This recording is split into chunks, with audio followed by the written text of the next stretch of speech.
Hi everyone, welcome to Dear Sybersue. Today's topic is actually from a guy named Todd, but I want to address a little bit more about what he's asking.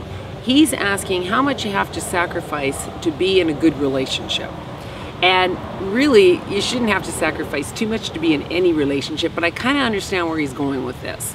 Because what he's saying is he's met somebody that's really active, she does all sorts of cool things, and he wants to try them out. So he is, but he's feeling a little overwhelmed that he's doing all these different things he's never done before.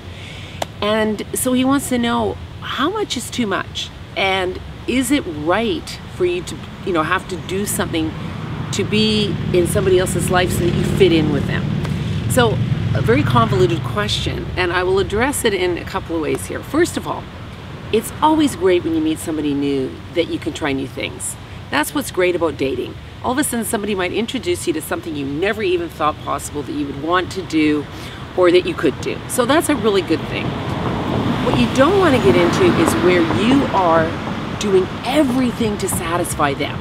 Like all of a sudden you're hiking up, a chief mountain or something like that, and it scares the crap out of you. You don't want to do anything that's completely out of your comfort zone and that you have anxiety about it. Is everything about what they want to do, or are they saying, okay, let's try some of your stuff, and willing to be adaptable as well? Because what can happen sometimes when you have one person that's a little bit more of a go-getter, everybody follows that person, and all of a sudden you're sitting there left exhausted, emotionally, physically, mentally, everything, because you're doing everything to please them.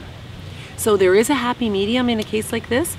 Do a couple of things. I think in a couple relationship you should always have one or two things that you do separately from each other. I don't think you need to spend every single moment with that person. Don't not do things in your life because you're trying to please somebody else. If you've got things like you want to go to school, you want to take a course, you want to change jobs, but you're afraid that it will disrupt their life, really think about that, because it isn't just about their life, it's about both your lives.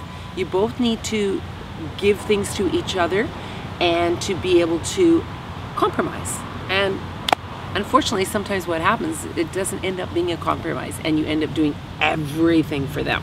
So everything in moderation. They should be doing things for you, you do things for them, you do things together, and you do a few things separate. And that's a healthy relationship. Thanks, Todd. Let me know what happens. Bye.